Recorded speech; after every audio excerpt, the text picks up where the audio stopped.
The second season of the Finnish neo-noir thriller Deadwind has landed on Netflix. It's a mix of crime, politics, and family. But is it worth checking out?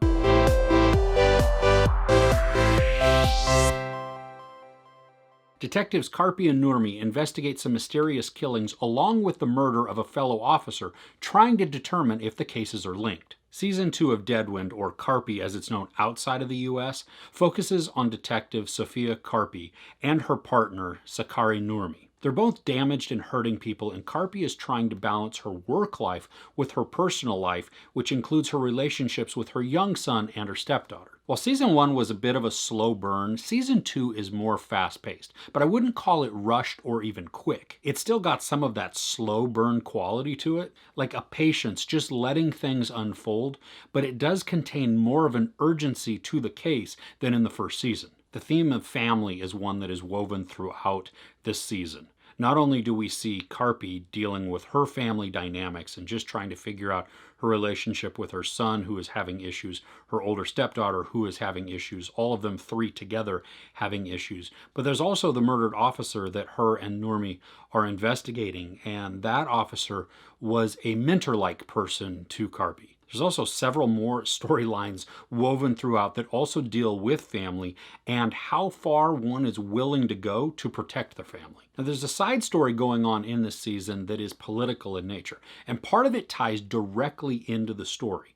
Some of it does weave throughout with the theme of family, and then another part of it just kind of seems left unanswered. Like they didn't resolve it, and so I'm curious, are they going to revisit this portion of it for the next season, or are they just going to let it hang like it was left in the end of the season? If they don't address it moving forward, then it really is a weak spot in this series. That you can't have something that takes up a large chunk of time that leads us down this path that has some mild interest, and it does interweave with the main story and intersect quite well with that. But then when it goes off to the side, on these offshoots, and nothing happens and nothing really is resolved, or there's no consequences to anyone's actions outside of the main focus, it just doesn't work. There's some good twists in this season where I was trying to guess who the perpetrator was. And I like that they held it pretty close to their chest, that there weren't a lot of clues that gave it away, which allowed me to continue to guess and get it wrong. There were also a couple of moments in here that were shocking. I mean, more so that they caught me off guard than anything. They build in some really good suspense that can be nerve-wracking at points. I appreciated that.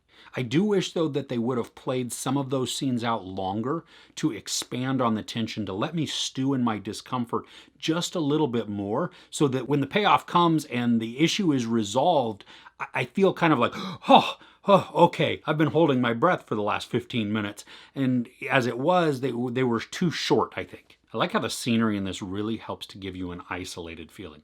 Like I said, it takes place in Finland and a little bit in Estonia as the story takes us there. It's gray and snowy and very, very cold.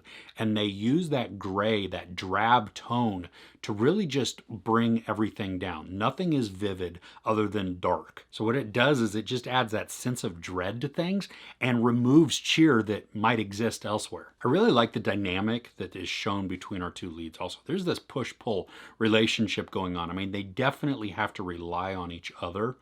And there's even some maybe sparks that kind of fly. I mean, we even see it in season 1. But the tension that is created from that just really works. But then you also couple in the complication that they both have to do what is right. Or they should really choose to do what is right because they are police officers. So when loyalties are called into play, that it adds just a lot more tension, and it's palpable at times, and you get to see just the facial features, the looks more, the expressions that are given between characters, and you really can feel the emotions. Overall, I enjoyed the mystery of this season, but I do feel that some of it falls a little bit flat because there's not a resolution to certain items.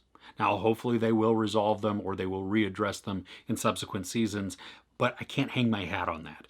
And I have to go with what I've been shown. And it just is a little disappointing when you have these storylines that go and go and go, and they don't even end on a cliffhanger. They just kind of are not addressed. Netflix said there was some nudity in this, but I don't remember seeing any. There is some sex, a lot of profanity, a lot of violence, and some violent imagery.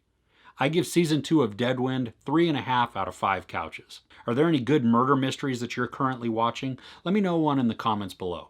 If you enjoyed this review, please give it a like. Also, don't forget to share and subscribe. I'm Chris. This is Movies and Munchies. Thanks for catching with me.